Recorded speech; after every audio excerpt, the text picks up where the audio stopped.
I got your hat. And with that, welcome to Early Stoppage, a show where the news of the day is usually given just enough time, but sometimes not enough. If this is your first time stopping by, we thank you and get ready for something you won't find anywhere else. I'm John Franklin, and I'm joined by the godfather of Fight Night Picks, Craig Allen. Craig, how are you? John, I'm feeling froggy. Baseball's in full action. I get the Phillies jersey on. No name on the back. Maybe one day we'll put one there. Listen, I had a joke at Matt's expense at the start of the week. You know, we talked about practice making perfect in the previews. And I said, what? Like when you were a kid and you used to run out in the backyard and throw a ball against the door and hope you'd make it to the majors? Well, Matt never made it to the majors, neither did I. But John, we're on the big show tonight. I'm having some mixed emotions because I said pre-show we're not going to talk about the Paul brothers. You go and drop a Paul brother quote on me. I'm also kind of doing like a double cam situation, like I shouldn't, but I'm watching Cindy Dandois fight 11-10-1 Caitlin Young, who's got a career win over Misha Tate. So yeah, it's a weird time to be an MMA fan. We got Bellator tomorrow, depending on when this comes out on Friday, then it's today. If it comes out after, then you know already what happened. You got the worst UFC card we've seen in a while coming up this weekend.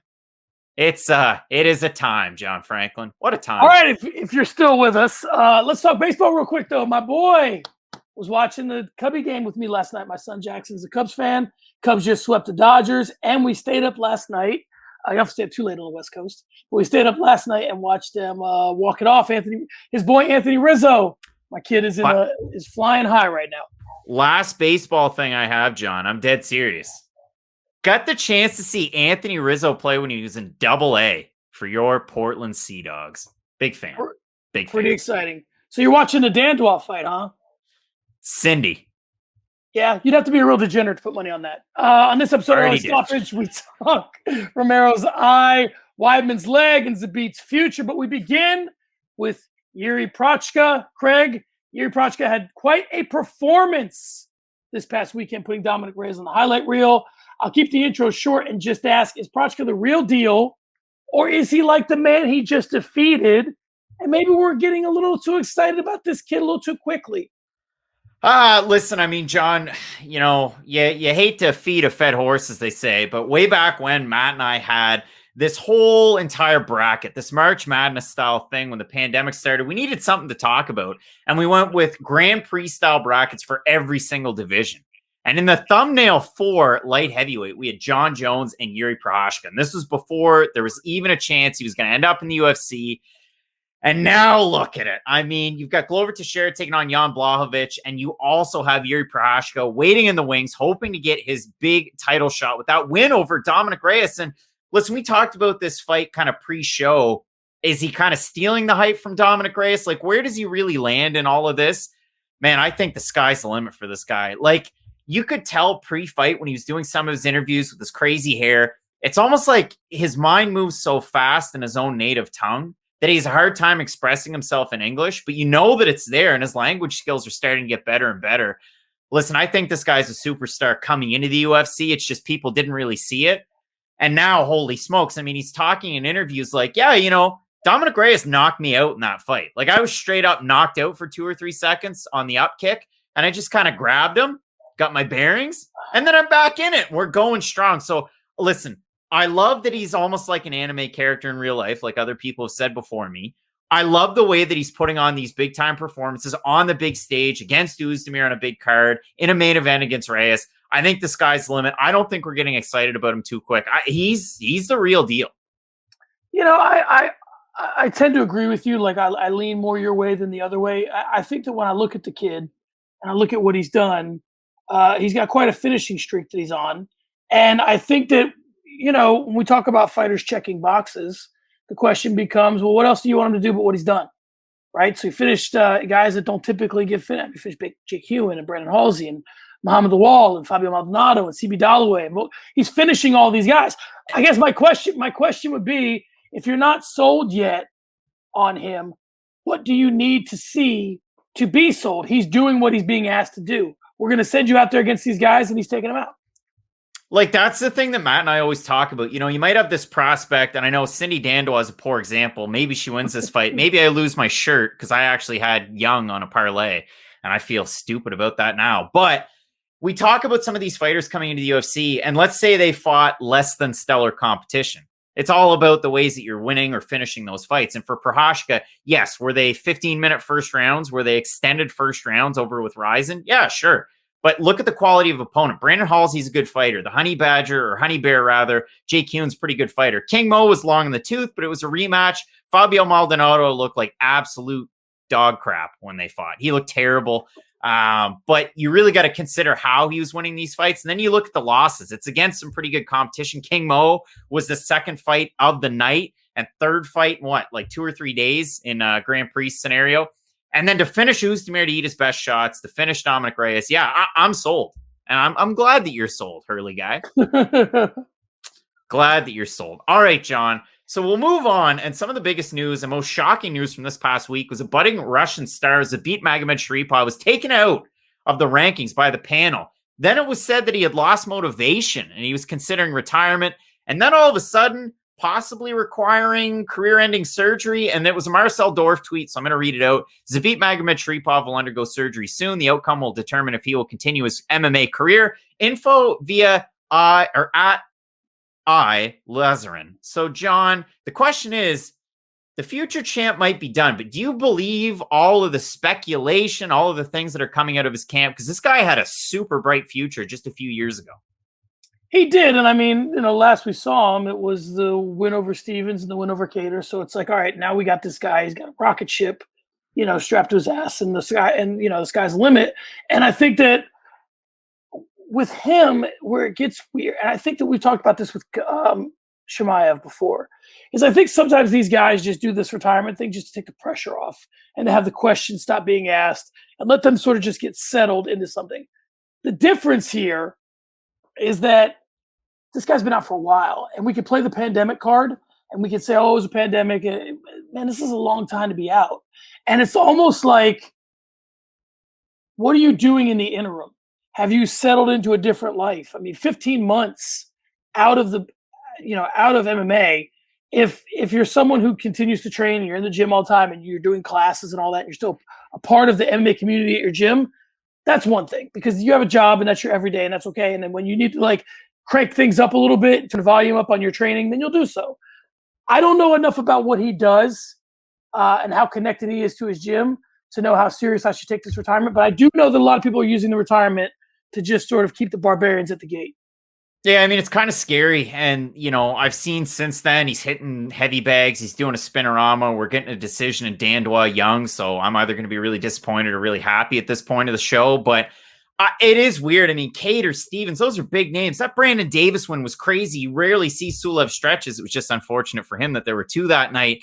But he's put on great performances. I'm really eager if he can come back. Everybody wants to see a Yair Rodriguez fight. Young wins.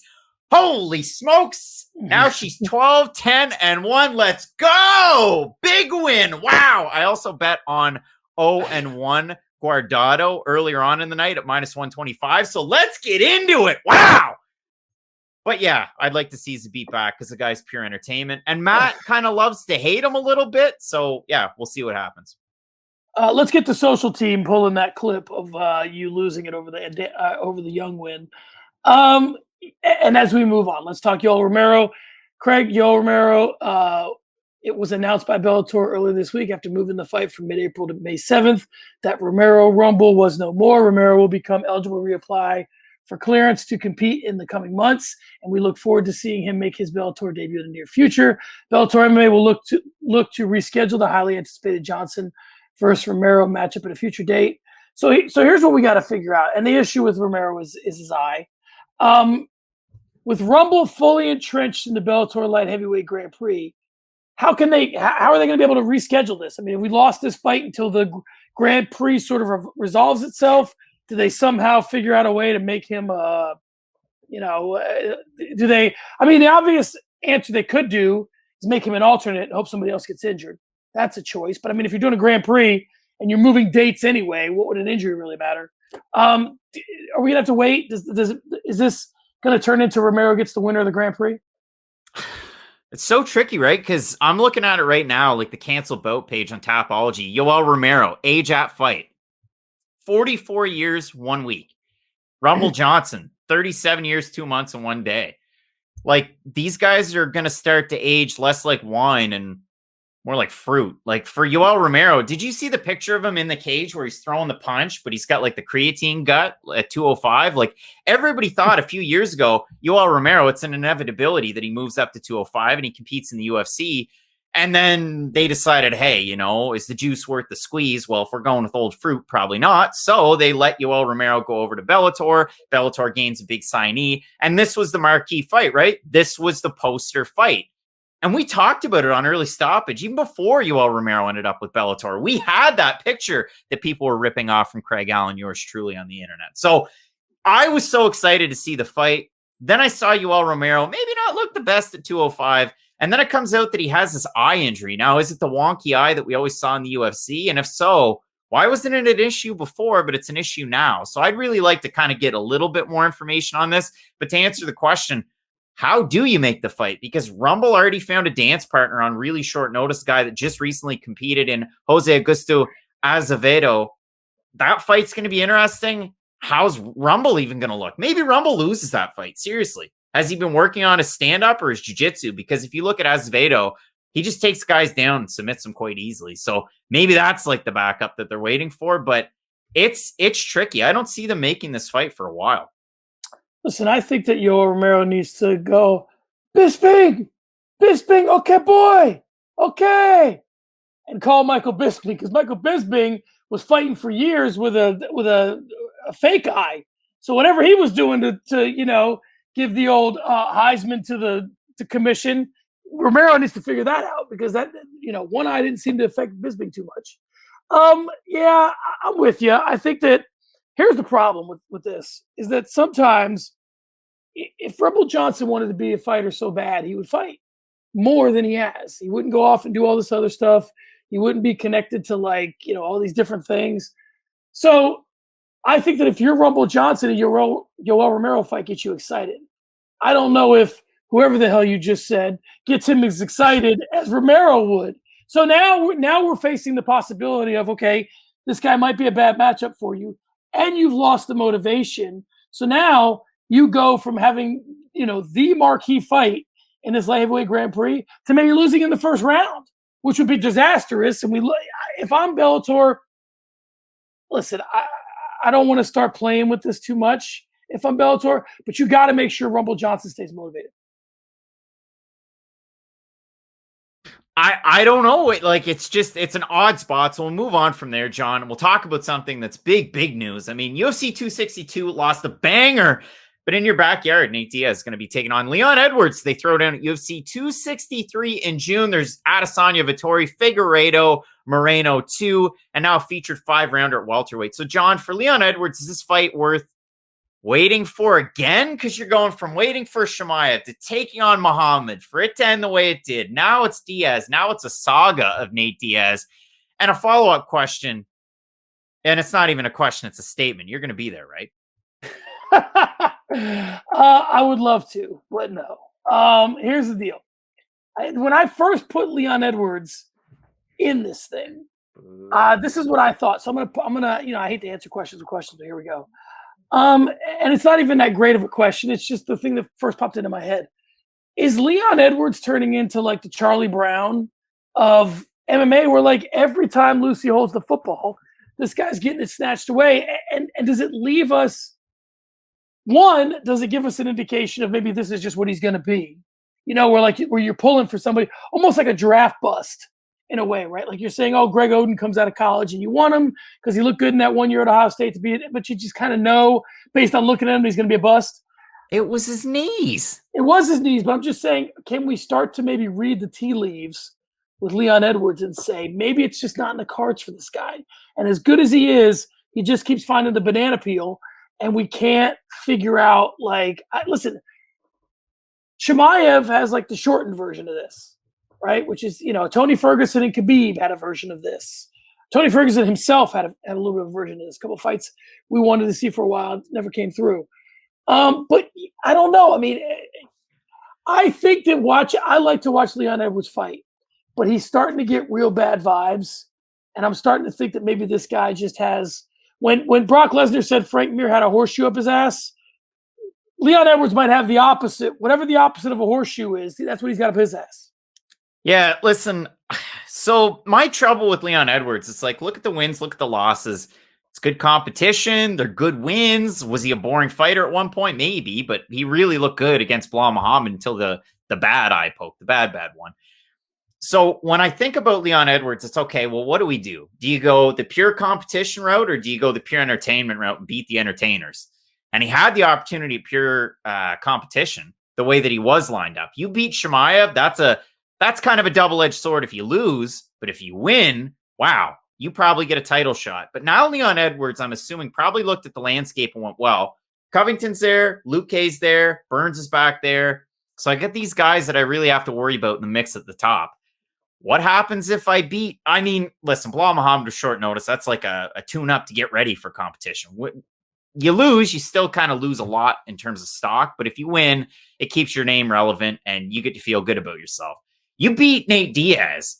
Who do you get? I mean, the conversation on the streets is probably Jorge Masvidal. Diaz, I don't know what he's got left at this point, but you beat Nate Diaz. It doesn't gain you much in terms of stock in the division, but man, the fans are going to be behind you if you beat him convincingly. You beat him and Jorge Masvidal. I still think that holds water. So for Leon Edwards, it's, listen, gain the fans' attention because most people haven't been in the camp of Leon Edwards. Most people haven't really been rooting for him. You beat those guys, you get the shot at a champ. Win or lose, you probably gain some stock. You know, here's the one thing I'll say before we move on that Leon Edwards should be happy about. Sometimes you get a fight and you think to yourself, like, I'm in a no-win situation, right? I lose to Nate Diaz, and people are like, this guy fights it once every 3 years. I'm losing to him. I beat Nate Diaz. People say, this guy fights once every 3 years. Of course you beat him. There's no way to win in that situation. But I will say this. Chael, and here's our first Chael reference, mentioned something a couple weeks ago that kind of stuck in my head, which is, I just lost all my parlays. On Shea D'Elia. I'm just trying to run a show here, folks. And I got my degenerate co-host. I know you guys love this because you're all gamblers, okay?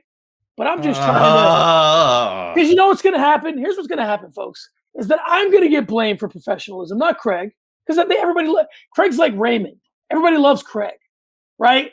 But what happens to dear old John? John gets blamed for the professionalism, and we move on. Here's the point that Chael made. The point that Chael made was that there's kind of this other division that you can find yourself in where there's big fights, but they're not necessarily championship fights. So we have this situation where if you're Leon Edwards and you're being talked about in that conversation of guys who are going to go in there, bang it out, the fight's not going to the floor, it's not quite a Legends League, but listen, let's call it for what it is. It's a money fight division. These guys are money fights. And if you're being included in that, there's something good to that because you can parlay that into a title shot. You could do like Jorge Masvidal does, where 1 minute you're fighting for the BMF belt, and the next minute you're fighting for, I don't know if Chael said this, but if he did, props to him. If he didn't say it, I'm going to say it. They should just make a BMF division. And it'll just be guys that go in there and slug it out. I mean, you got the belt. I know I'm not going to get a lot of support for this, but maybe you just make it unofficial. Maybe you just make it, you don't put the rankings out. These are guys that compete in that space and or in that orbit. All right. And we move on. Chris Weidman did what pretty much you have to do. Listen, he's still his father's son. And he told Ariel Helwani this week that if I can get my body back to where I feel like that I'm that guy again, I 100% want to fight. Question. When he stepped into the ring with Uriah Hall, was he that guy again? Because he hadn't been that guy for a couple fights. So is this the play for Weidman that you have to say I'm coming back, that you have to say I want? I mean, I would imagine, and I'm not trying to hedge your answer here or lead the witness, if you will, but I would imagine that if you don't say that, then what does the next 12 months of your life become? You just you got to have an end goal in mind. I apologize for cutting you off there. I'm just that was there was a lot riding on that. Listen, if you're Chris Weidman, you got to have kind of a little bit of a light at the end of the tunnel. And right now, the guy can't walk. He's not going to be able to walk for months. Then he has to kind of really get into the recuperation mode. Really has to get into the rehab. And then he has to train again. And it's just a long process. And it's not a process that gets any shorter as you get older, right? So it's a weird spot for Chris Weidman. You got to kind of put a carrot out in front of yourself. And then for Weidman, do you think that win or lose, was that Hall fight going to be a possible retirement fight? Seeing as how Chris Weidman won his last fight over Omari Akhmedov, he out-wrestled him. He went out there against Uriah Hall. He started to strike. I'm assuming at some point he would have kind of gone for the wrestling and the grappling. But for Weidman, he's always kind of been that guy that's like, you know what, just one more win. I just need another win. And then boom, it's right back up to the top. And it's never, let's say even Chris Weidman was at 15. It's not like he was going, geez, I really want to fight with Marvin Vettori. If he was at 15, geez, I really want to fight with Gerald Mearshart. No, it was always, I want to fight Adesanya. I want to fight Rockhold. I want to fight the big names, the top dogs. It was never even a focus on the lower end of the spectrum, if you will. So Weidman's always been that guy. I wouldn't expect anything less than that, but it is going to be an uphill battle for the poor guy. Yeah, I mean, he definitely had a path to the belt. I think that he thinks because he's a former champ, the path is a lot shorter than it is. But I mean, listen, you beat Uriah Hall, you call out Kevin Holland. Next thing you know, you're top 5. I mean, Kevin Holland, for better or worse, has at least figured out how to make himself relevant. And he's another guy that we could put in that other division. Yeah, it's a different weight class, but he's another guy who you could say, for some reason, when you beat this guy, you maybe get more credit than you deserve for beating him because of all the shit he talks. So, I mean, Weidman definitely had a path. I think it probably would have been a retirement fight unless he was super impressive. But you know how it goes, man. We talked about this 1,000 times. Fighters don't retire, the ring retires them. And if he went in there and looked that good against Uriah Hall, there's always going to be that next one. I beat him, how about this guy? I beat, and you start playing the game of like MMA math, where you look at Uriah Hall's most impressive win. If that guy's still in the promotion, then you make that move. So it's a lot, but at the same time, I think that I see both paths. I just wish one of these guys would figure out. We give GSP a lot of shit for walking away and not giving us the fights that we want. We didn't get Anderson, we didn't get Khabib, but the guy walked away. He came back once to be a double champ, and then kind of walked away and stayed away. Now, he flirts with it a little bit more than he maybe should, but at least we didn't have that moment where it was like he was past his prime. He wasn't looking good. He wasn't who we believe him to be. So, all right. All right, John, and we'll move on. And listen, it wasn't a pay-per-view last weekend. It was a fight night. There was no recap show. So you got to answer this one in all honesty. Were you prelim watching last weekend, or were you pencil boarding through the subdivision? I don't even know what pencil boarding through the subdivision means. Is that a Canadian thing? Is that No, it's a real thing. You've never seen a pencil board? They're like this big. They got the big wheels. You skateboard on them, but it's a pencil board. They're real small. No, you've never seen one of those? So you weren't doing that then? Were you longboarding? No, I wasn't. No? You get that one? Okay. Did you watch the prelims? I get where we're going. Okay. I'm the skateboard guy. I know. I got the Hurley hat on today. All right. We'll go back to the prelims, though, and indulge me, if you will. So I'm sure you did see the highlights of Randa Markos up-kicking Luana Pinheiro.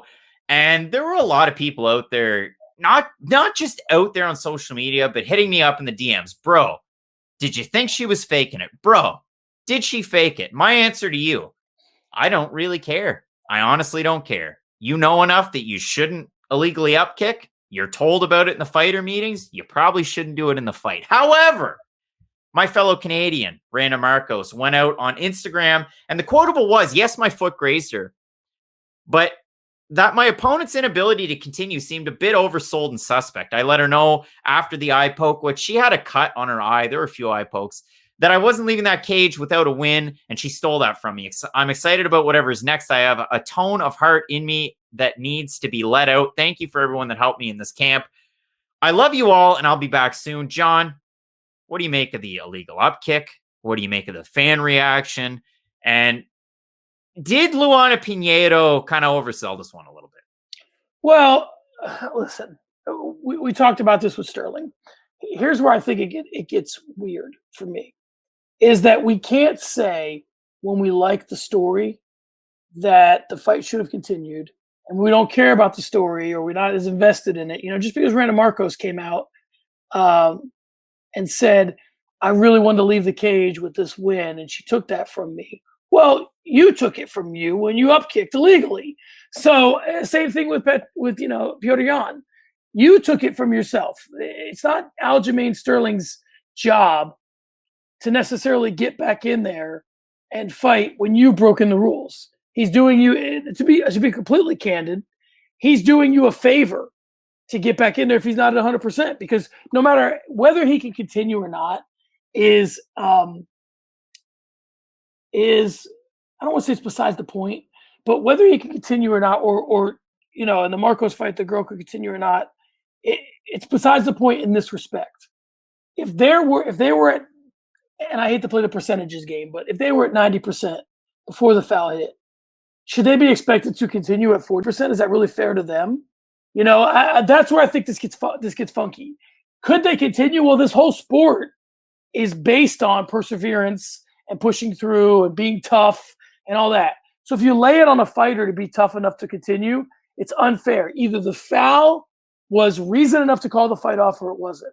This leaving the whole thing up to the fighter shit doesn't work for me. Just what do you think about the foul? Yeah, like I'm usually pretty black and white on this stuff. And, first eye poke, oh, was it a mistake? Was it an accident? Whatever. All right, you get a warning. But there's certain referees out there, and it's every single week it's the same referee. I'm giving you a hard warning. And then it happens again. This is a hard warning. Or there's a knee, or there's a cup shot. All right, I get it. Two fighters throw a kick, one lands in the dick and one doesn't. Okay, fine. But the second one, the third one, like it's always at a referee's discretion. But with a kick like that, to me, in the moment, I thought, geez, that's pretty bad. Then to see the opponent sitting there, like she looked totally dazed. I'm not hurt. I didn't get kicked in the face, but I do know that you're not supposed to kick somebody in the face that way. So it's an illegal shot. And whether Markos meant to do it or not, she meant to kick. She's the one that threw the kick. It's her fault. And that's not to rag on Randa Markos. There's so many people out there that ragged on Randa Markos going into the fight. She's not a good fighter. She's a 500 record. I don't care. She fought good competition. She's been in the UFC for a long time. She had one of the best women's fights of all time in 2014 against Jessica Penne. You can't take that from her. Even though you don't look at it, you can't take that from her. But it's a bad record. It's a salty record. It doesn't matter. But in that performance, it was her fault. It's her loss. It's a disqualification. And for Pinheiro, I don't know if she faked it or not, but after the fight, her coach they didn't even have a gurney. That was a weird thing. Her coach just picked her up and walked her out. It was very strange. But it's on Markos. Whether or not her next fight's in the UFC, I don't know. But yeah, hopefully we get to see her back. Hopefully we get to see both these women back 100%, but you hate to see it. It's funny whenever a fighter throws a shot that results in a knockout, the most insulting thing that you can say to them is it's a lucky shot. Because they'll tell you, I threw it, I meant to throw it, it connected, whatever. But for some reason, they're happy to say I've lost control of all my abilities to strike legally when it comes to illegal strikes. Now, I know that people are, throwing strikes and they're shooting for the inner thigh and they hit the cup. I get that happens. And I'm not trying to hold that against them and say, well, you were throwing in that area, so you were taking the risk. Although that's true. They were throwing in the area and they took the risk. But I just think that, there needs to be more responsibility for it. And it shouldn't be on the person who's been fouled to say, oh, I'm cool, it's fine, no big deal. Imagine if you got, there was like a flagrant in the NBA and the person was like, hey, it didn't hurt that much. Just make it a 1. No, they tried to foul you. You're a big guy. You handled it well. It was harder to foul you, flagrantly because you're bigger. Then I think that we need to get a little more strict with the rules and not leave it up to the fighter who's already been fouled. I'm still riled up about the Anche D'Elia knockout. So of course you are. I can understand. All right, we move on to sparring sessions. Craig, I'm going to ask you this question. And we can spar about one of two things. The matter at hand is Kayla Harrison. Kayla Harrison said that her teammate at American Top Team, Colby Covington, or former teammate, I should say, fell in love with his hands before the Kamaru Usman fight and should have grappled more with Kamaru Usman based on how great of a grappler he was. Now, we have had this conversation in the past. So your choices are this. You can either argue about whether you agree with Kayla Harrison that Covington fell in love with his hands, or we could talk about grapplers / wrestlers in general falling in love with their hands, why they do it, is it the best thing for them? And the last thing I want to add to this is, if the best thing that you do is a wash with the guy you're fighting, is it really in your best interest to do it? Because if you're Colby Covington, you walk in there and go, I might be a better grappler than him, but I'm probably a better striker than him, or at least I can keep a higher pace, or at least I can throw more volume. So from that perspective, attack it however you like. I mean, that's what we normally see in those wrestler versus wrestler matchups. Like the last time that we saw a high-level wrestler and high-level wrestler was last weekend. We had Magomedsharipov taking on Cody Stamann, and they struck, but they did mix in some of the takedowns. That was a great fight. I loved it for all it was worth. And for Kayla Harrison, she's a more, and listen, the broadcast is showing it now. It's DraftKings odds, whatever. She's a minus 2,000 favorite by DraftKings. On most sites, she's a minus 3,000. So for Kayla Harrison, when she goes into the majority of her fights, she's going to be the better judoka than anybody else she's ever going to fight, unless she fights Ronda Rousey. She's going to be better at that one skill, so much light years better than everybody else, that she can still use it. Are you ever going to see Kayla Harrison go out there and, wear on somebody with a hard striking game plan? No. And you're never going to see somebody that good at judo against Kayla Harrison. She's still going to be able to use it. For Colby Covington, though, I can see where he would come from in a camp of, just like you said, Kamaru Usman's such a good wrestler. Maybe I do have the leg up in striking. And again, we've talked about it, you and I, and we've talked about this fight so much, the first fight. I had Covington up. If that 5th round ended and we got a decision, I had Covington winning that fight based on the striking exchanges. Usman went out there, cracked him, dropped him, boom, fight's over. So we never get to see a decision. But did he fall in love with his hands before the fight? How am I to know? But yeah, normally when you see two high-level wrestlers, we end up with a kickboxing bout, and usually they're pretty entertaining. Was last weekend a bit of a deviation from the mean as far as Stamann and Merab were concerned? Sure. But I don't know. I guess I would have had to have been in that camp. I have one more thing to throw into the discussion. I want to get your thoughts on this. What is the thing that Colby Covington hangs his hat on? That he plays a strong Instagram game and has a fat savings account to pay people to be in those Instagram pictures. As a fighter. His wrestling, right? We can agree. Yeah, yeah. So I guess my question would be, is it a bigger indignity to him to get out wrestled by Kamaru Usman or knocked out by him? I think if I'm him, I would rather get knocked out by Kamaru Usman than get out wrestled by him, because then a couple of reasons. One, it shows everybody that Kamaru Usman's a better wrestler. And here's the one thing that we maybe have not thought about in all of this. Kayla Harrison, if he gets out wrestled by Kamaru Usman, there is now a playbook for out wrestling Colby Covington.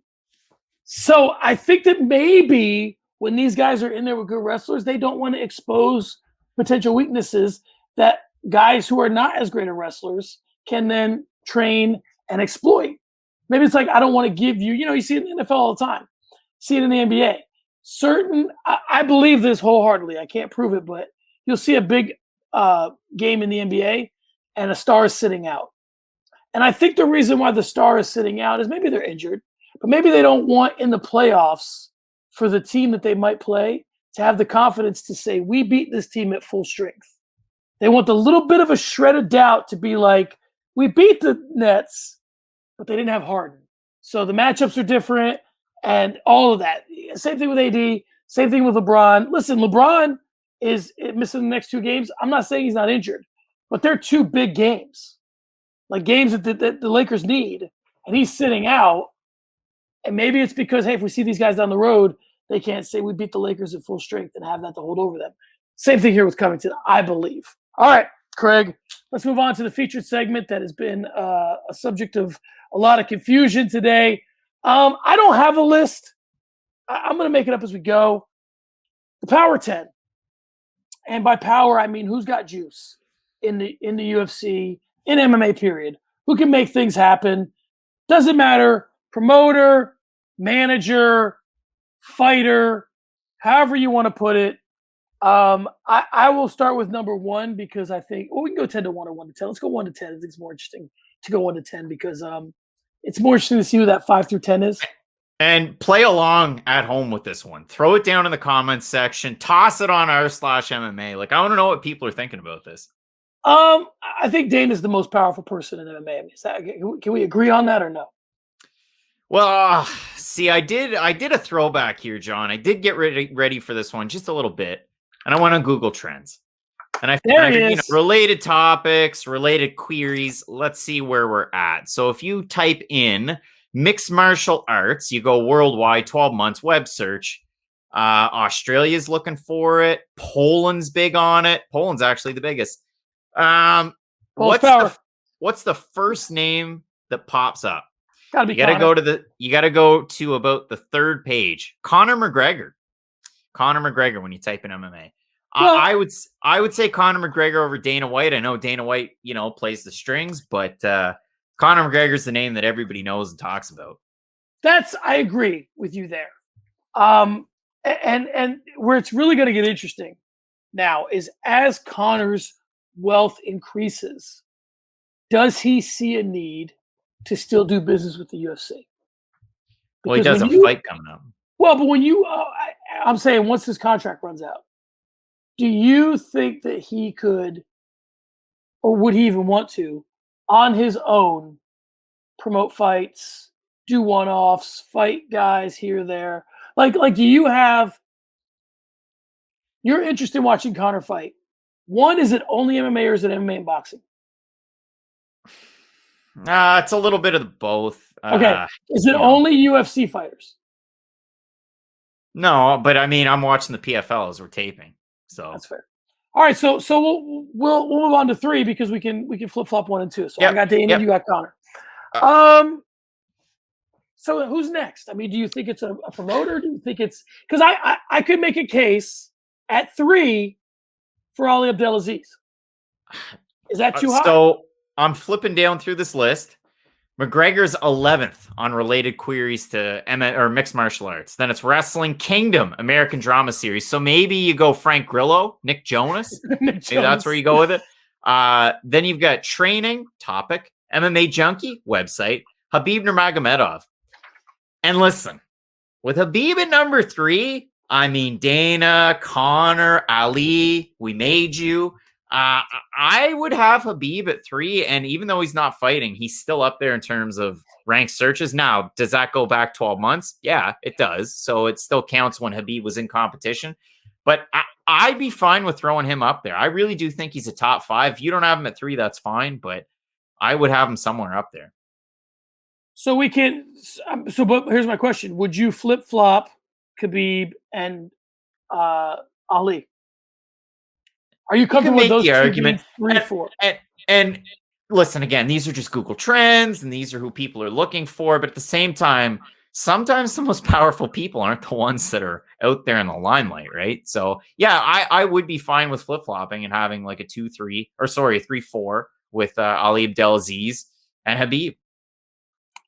So we move on to 5. Do we have any other promoters yet? I mean, listen, Shatri has half the planet watching one allegedly. You fired. Do you think Coker? I just don't feel like Coker, Campbell McLaren, or Ray Sefo. I just don't see it. You know what I mean? I don't see. Not that high.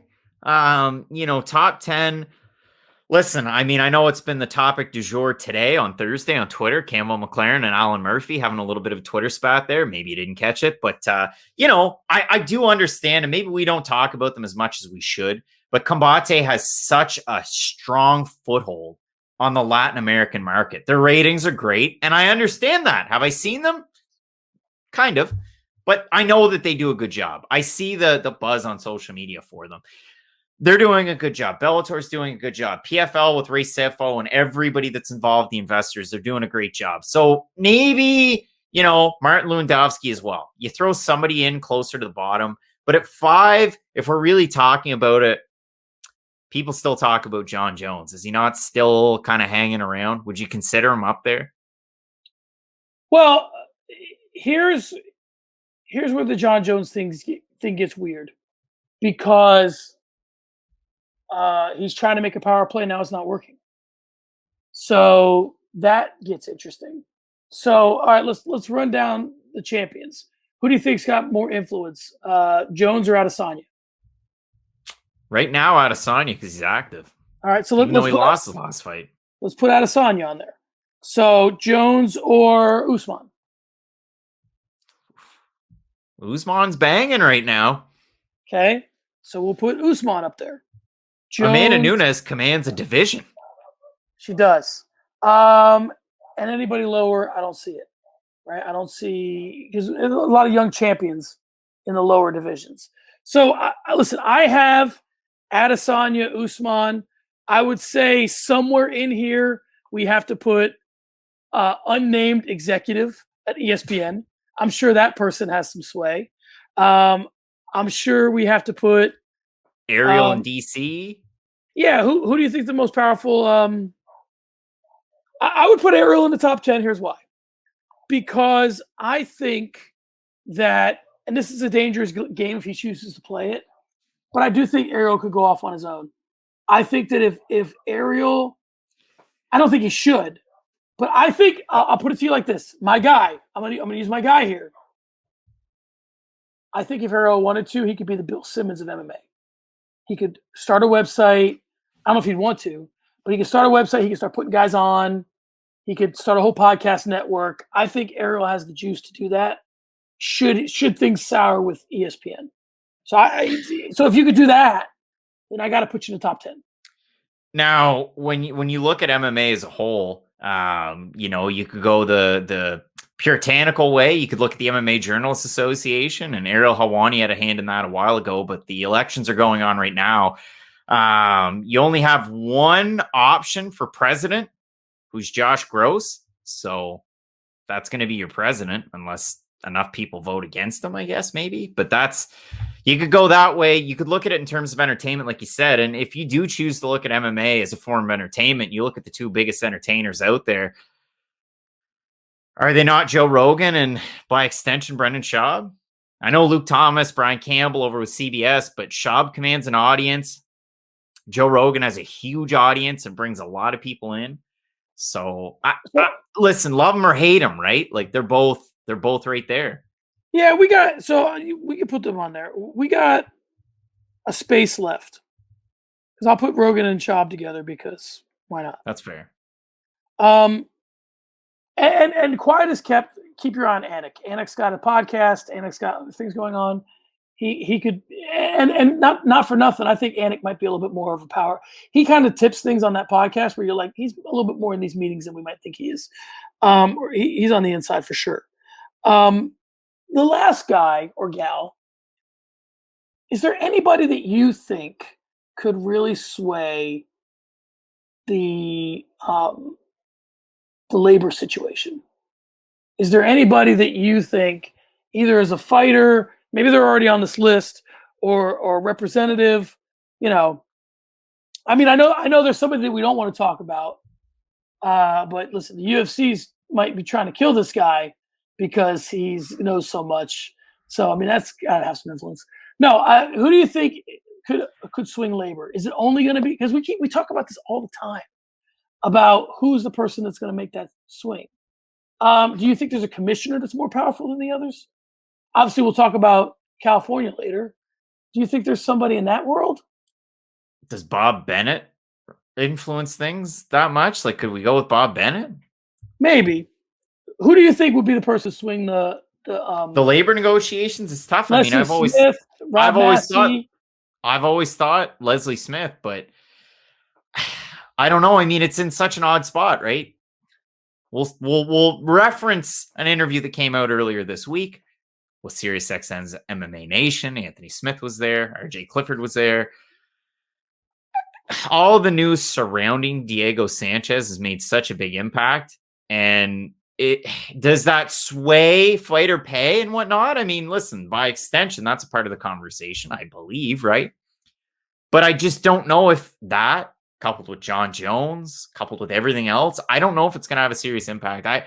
We've really talked about fighter pay a lot on this show. And at this point, I've thrown so many names out there and gone back to the well with so many more that I don't even know if anything's going to happen out of all of this. I really don't. I agree. And we move on. Guys, you put your top 10 in the comments. It's tough. It's not easy. It is tough. And I'll make a graphic with our top 10, what we kind of came to. All right, guys, let's move on for the gram.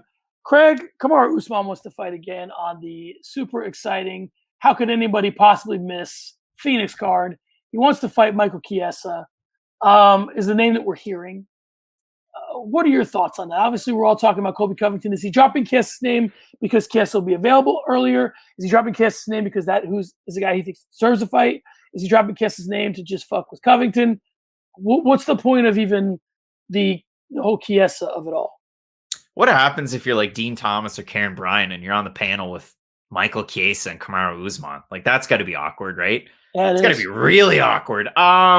Thanksgiving dinner. It's a good fight, right? Like, I'd be down for it. Are there better fights to make? Yeah. Are there fights that make more sense? Sure. But listen, you want a fresh name? That's one. I'd be cooler with Vicente Luque, the rematch between Covington.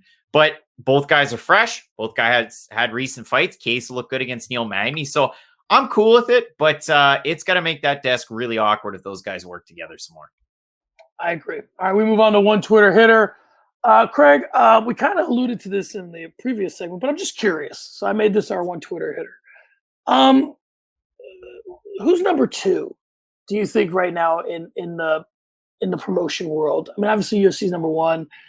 I feel like it's PFL season, so they're kind of, customer facing, if you will. Like we see them a lot. Bellator's been shuffling lately, trying to put things together. And then there's Combate, but it's probably between Bellator and PFL. What do you think? Who's number 2? So do you want do you want my answer or do you want the numbers? I'll take the numbers first and then your answer. Okay, so you want the numbers. So in the last 12 months worldwide, web search, Professional Fighters League, Bellator MMA. Bellator hit the 100 in April. The highest that PFL's hit is 31 compared to 30 the week of April 18th to April 24th. The data from Google Trends. Overall, obviously Bellator had the hits. They had some shows. They had some rumblings at least. I know last year was kind of bare for Bellator, but there were some shows. So Bellator, kind of gets the cake for 2020. 2021, they had such a big spike right there when they came back compared to PFL. Bit of a spike. And then you got to consider, why did PFL have a bit of a spike? Well, they've been off for a year, and then they had a show. They didn't really touch many of Bellator's peaks. And then they brought on Ray Lewis, and they brought on Wiz Khalifa and all of these celebrity investors. And it made a bit of a dent, but it didn't make that big of a dent. To me, Bellator's the number 2. They've got the longevity. They've got somewhat of a proven track record, I guess, maybe. Coker makes these big splashes. And I talk about Bellator more than I talk about PFL. But then you look at the other shows out there. I mean, John, there's not a lot of people talking about the PFL. And then to really add it, or, insult to injury, salt to the wound, we did the Clay Collard, Anthony Pettis prediction video. It didn't stack up to any of the Bellator stuff that we've done. And maybe that's our fans recognize us for Bellator stuff, so they come back for it, but it didn't do well, and it ranked pretty high in search too. So there's not a lot of people looking for the PFL stuff. They're used to Bellator. I think Bellator is number 2. PFL's done a great job to try and be number 2, to market themselves as, hey, we're number 2, hashtag number 2. But they got to do a lot more. They got to do a lot of heavy lifting to take that crown right now. Well, and the weird thing about that is when we talk about, if we can use Google Trends as what we feel is a accurate metric of a company's footing in the MMA business, then all these things that throughout all these other shows, and I know that we're not completely in the dark on them, but all these things that we think are sort of curious decisions, they make sense when you see these Google spikes, right? And the thing that Bellator can do financially that maybe the PFL can't is, the PFL is cannibalizing itself to allow for some name recognition, right? They can't give Lyoto Machida or even Anthony Pettis, for that matter, a piece of their company, so they give it to Ray Lewis. And Ray Lewis is brought in and he invests with them, and now he's a name that would make you search the PFL. Whereas what Bellator does is they have those fighters. So you search all this when the fight gets announced, and then you search when the fight is near, and then you search when the fight happens. The issue is with bringing in Ray Lewis and Wiz Khalifa and all this, that, and the other, It's cool that they're connected to the PFL, but there's no other reason to search other than the announcement of the partnership with the PFL. There's no other actionable thing they do. So, John, I want to flip this over and go to posting to the book. And I've actually got one for you because we've talked about Bellator PFL, who's number 2. We've talked about who are the power players in MMA earlier on, like our top 10 ranking list. Now we're talking posting to the book. Hi, Mom. Hi, Grandma. When we're looking at Facebook, John, I actually want to ask a Facebook question. Do you think, in terms of the overall MMA media landscape, the way that social media has affected the fights, we've got TikTok, we've got Twitter, we've got all of these means of following along with MMA, but it seems like everybody goes back to Facebook every now and again. When I do these fight deep dives, sometimes I end up watching these random obscure promotions on Facebook. Do you think that there has to be more of an emphasis by these MMA promotions with Facebook where there's legions of fans that might not be the most hardcore? Or do we have to keep heavy hitting with the Instagrams, the Twitters, and the TikToks of the world and leave Facebook to my mom and my grandmother? Well, I think that, I mean, MMA Twitter's big. I don't know. I don't think MMA Instagram's that big. The problem is that unfortunately the MMA world is a very toxic community at times. There was a girl who put a video out. I didn't watch the video, but I did see somebody posted it. I watched part of it. The gist of it was the girl was probably in her early 20s, and she said, "Why is the MMA community so toxic?"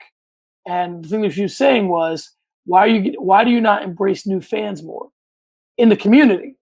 Right? Not the UFC. The UFC would love to have new fans. They'd love to have 23-year-old girls getting together and all going to see a fight. But the reality is that they don't have that. So I guess the thing is not so much, and this is a little bit of a stretch on my part, but stay with me. It's not so much that I think the reason why they end up on Facebook is those are the communities, and Twitter, those are the communities where people argue. And people like to argue about MMA. And I think that's what they're there for. They're there to go back and forth. So where is MMA huge on social media? Reddit, Twitter, Facebook. 3 places where people argue. People don't argue on Instagram. People don't argue on TikTok. I saw this TikTok. I'm addicted to TikTok now because for a number of reasons. But I saw something on TikTok and immediately I went to the comments because I'm like, sometimes you see something and you can already predict it. And sometimes I play this game. It's a dumb game. But somebody will say something and I'll look at the comments and I'll go, how long until I see the obvious shithead comment? The one that you think in your head but don't put down because you're not an asshole. I'm like, how long till I see it? And inevitably, you see the comment that you're expecting to see, right? From the one asshole who's like, nice jugs or whatever it is they say about someone, right? It's a shitty thing. Not a TikTok guy. I wouldn't know. No. I'm saying that's what they do on Twitter and Facebook. You're going to see that shitty comment. You don't see them on Instagram. And you don't see them on TikTok. People are just nice. And I'm not saying that's never going to stop. People at some point might stop being nice, start getting real. The real world, hashtag. No, listen, that's why I think that's where they are. So yeah, do I think that the UFC, do I think the PFL, do I think Bellator, do I think Fight Night Picks could do a better job on Instagram and TikTok? Yeah, but I just don't think the people that are on those sites, and in fairness to UFC, PFL, Bellator, and Fight Night Picks, it's hard to do what we do on those mediums. It's hard to make just a picture signify what we have to say. Now, a lot of the shit that we do, honestly, could be a TikTok lists and all that stuff. We could figure out a way to do that. A dance, But yeah, I'm with you. All right, Craig, let's move on to start the conversation. I think I got a good one for you this week because something I was not aware of, I'm aware of now. Thank you, MMA Fighting, and it's not where it needs to be, but it is showing the beginnings, the foundation, the seedlings of something that could be a big deal, which is the California State Athletic Commission is looking to add MMA fighters to the boxing pension. Now, here's the ins and the outs of the boxing pension, very briefly. Boxers, and this is courtesy of MMA Fighting, thank you to Stephen Morocco. So the way it works is there's a pension that boxers get that is not a lot. It's based on ticket sales, right? So for every ticket sold to a boxing event, 88 cents goes to the fund with a cap of $4,600 per event. Now, we'll do the math here in a second, but boxers who meet its age and experience requirements, they have to be over 50 and have fought a specified number of rounds with no more than a 3-year break, which is odd, are eligible to receive a portion of money from the fund. To date, the fund is valued at how much do you think? How long has it been around? A while? I don't know. $200,000. It's more than that. I apologize. It's been around since 1982. Okay. Does that change your answer? Millions. Okay. 5.3 million. It's pretty good. And has cut checks from the low 5 figures into the 6 figures for retired boxers. Okay, this is what Andy Foster told MMA Fighting. Now, one, that is something, right? I'm gonna leave it at that's something. That's a place to start.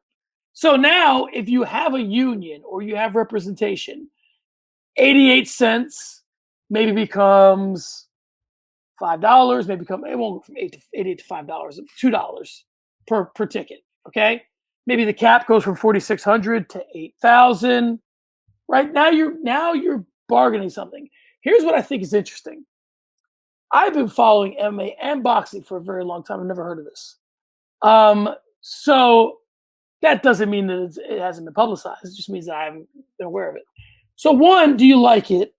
Two, do you think connecting MMA to this would be a larger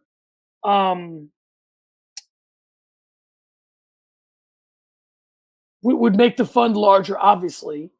But do you think that, because I'm guessing this is a California thing, if the California State Athletic Commission is in charge of it. So my question is, do you think that is there a way to make it like across the board? Now we're connecting commissions, which is damn near impossible. Here's the way to start the conversation. Do you like this, and how can it be expanded upon? Is my question. I like it. The thing that kind of scares me a little bit is there's big boxing fights in California. There always were. There still has been. You haven't heard about this. That's a really interesting thing to me. That's why it's great that we have, two totally different demographic of fans. Yeah, we're both white guys, but one guy's from Phoenix, has been around the scene for a long time, gets boxing. One's not. One's from Canada. But when I look at this, I think it's great. I think it's awesome. California does things a little bit differently in life, but also in combat sports. I mean, we've seen it where not hydration testing, but you have to weigh a certain amount on Monday that you weigh on Friday when you weigh in. We saw at one point Drew Dober missed weight. I remember this one vividly. Drew Dober missed weight at lightweight. California was like, hey, next fight's got to be at 170. Drew Dober was like, haha, I'll take my next fight at 155 in a different state, and that'll be that. And we never really heard about Drew Dober at 170 anymore. But commissions are funny. And I look at it like, hey, if the world was the way it was 2 years ago, why doesn't the UFC go to Quebec? John, do you know why they don't go to Quebec? I've really thought about this one hard. I just found this out recently. The whole, GSP didn't actually weigh 170 pounds for his title fight in Quebec. And then I looked through it, and Quebec used to round up or down to the nearest, or they would round down to the nearest point, I guess, as far as pounds. So you could weigh 170.8 for your title fight. They consider it 170. You'd weigh 169.9. Okay, you weighed 169. Really, the UFC hasn't gone back. They went back once without GSP there, and that was it. They haven't gone there since. So maybe with the UFC or certain big MMA promotions like California go, hey, geez, $2, it doesn't go to us. Should it really go to a commission? Should it really go to a pension fund? I feel like a cynic when I say that, but listen, could a promotion do that? Yeah, they could. But California is the place to be. The UFC's obviously shown a commitment to the LA area. We've had UFC Sacramento in the past. You got big gyms in San Jose, where the UFC doesn't really go. It's Bellator's home. Sacramento, San Diego, LA. So I think they'll still have cards there. But overall, I think it's a great thing. It's a really good thing because there's certain people that just don't look out for their future. And if you have somebody looking out for you that's kind of saving preemptively for you. So when you're over 50 and you've had this many rounds, so many fights, whatever, I think it's a good thing in the end. I hope that they figure out a way to do this that's diplomatic in the sense that, if you're Nate and Nick Diaz, you deserve to have a pension. But if you're going to tell me that I can't have more than a 3-year break, well, the Diaz brothers are out. So, you know what I mean? Like, I hope they figure out a way to sort of change it up a little bit. All right, Craig, let's move on to finish strong. I want to talk about this Adesanya-Vettori fight for a different way, for a different reason. It's in Phoenix. I'm in Phoenix. But my question to you is, why do you think they're having an Adesanya fight in Phoenix? Because here's the thing. Do you think that it's because they want to see I think they think that Adesanya will travel? Meaning, if you're watching the Adesanya fight, it doesn't matter where you are, you're going to do the same buys. So wherever he is, you're going to buy it the same as you would wherever. But maybe they're wondering, we can hold a lesser fighter in Vegas, and it'll sell out because it's Vegas. Let's have Adesanya fill a stadium that's not in Vegas. Does that make sense? Like maybe a bigger gate? Yeah, but if they went with that, they should have just had him and Vettori, and that's it. They shouldn't have had Figueiredo Moreno for a belt. They shouldn't have a 5-round fight between Diaz and Leon Edwards. If that was the thinking, if you really want to see how big of a star Israel Adesanya is, put him on the North Pole, try and see if he can draw fans, or put him on the South Pole and see if he can draw fans, or put him in God knows where and see if he can still draw Arizona, apparently. This is listen. The UFC's always been good to Arizona. Typically once every 3 years. They get good cards.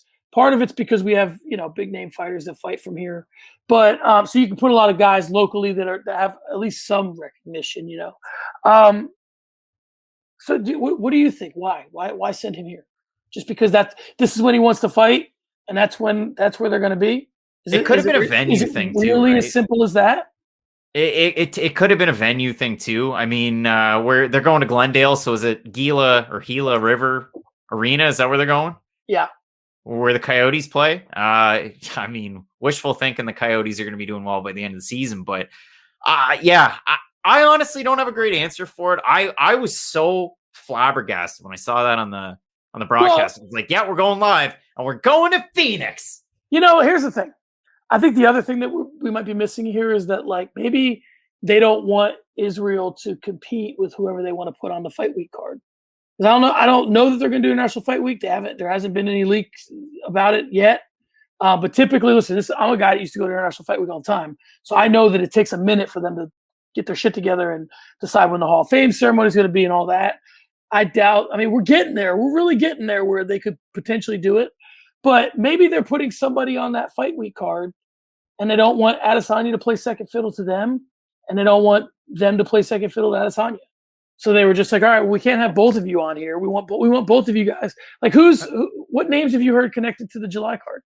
I haven't heard anything. My only other my follow up to the whole can Adesanya sell? Who sold the fight at Marvel Stadium when they went there? Yeah. And it was one of the biggest cards of all time. Was it Whitaker or was it Adesanya? I don't know. Adesanya got the bigger show out of it. He had the finish. He had the win. I've said time and again that this guy's the biggest star in the sport. Did he lose the last fight? Sure, but people are still going to be interested to see him fighting. It is weird that they're going to Phoenix, but maybe it was just a booking thing. Is there a reason why they can't go to T-Mobile just yet? I don't know, but go Arizona. go Arizona. So the other one, let's talk about Cormier. He's talking about John Jones again, which is always bad news. What are we talking about? It's Conor and Poirier on the July card. That is 263. Yeah. So the reason why they're probably putting Adesanya in Phoenix is because you don't want to put Conor and Poirier isn't for a belt, so you can't put a champion over top of them. All right. Cormier's talking about Jones again. And I want to bring two things in here on this, which is Cormier and Chael. Chael's theory is that John Jones is not afraid to fight Ngannou, but he's not in a hurry to fight him. And his theory is that when you're the champ and you're the baddest, MFer walking the planet, you want everyone to know that, and you want to destroy anyone else that lays claim to it. And he said the fact that John Jones brought up money means that he is not as convinced, because he's been knocking everybody out that looked in his direction for a decade. And now all of a sudden it's money. Now, we'll bring Cormier in. Cormier says that he's going to get paid to fight Ngannou, just not Conor money. Do you think that Jones has some doubt? Do you think this is Jones's nest egg fight where he's like, I'm seeing the end of this thing and I need to get a real big cash out, and Ngannou's going to be the guy because I know Ngannou's, listen, if Ngannou fights Lewis and Lewis beats Ngannou, I don't think Jones Lewis is as big as Jones and Ngannou. So what do you think? What do you think the play is here? This is we're cashing in the chips. Boardman gets paid. This is the one. This is it. I mean, he could have gone up to heavyweight at any other point in time and fought Stipe or whoever else was a champ for Doom, Kane, I guess, maybe to an extent. Like, he could have done it at any point, but this was the time. This is the fight. And if not now, when? I mean, it's not like John's getting any younger. And, he's always had these issues outside of the cage, but this is it. So I can't blame him for kind of going, full nest egg, full chips on the table. I want to get paid, because what are the alternatives? Jan Blachowicz, the winner of Blachowicz Teixeira, Jiri Procházka. Is that going to sell? I mean, I'm going to be buying the pay-per-view either way, right? So they're not appealing to me, but to me, you can market that Ngannou fight any way you want. So that's the play. And I think for John, you got to finally go all in. Was Anthony Smith the fight to get paid? No. Was Thiago Santos the fight to get paid? No. Was the Gustafsson rematch the fight to get paid? Probably not.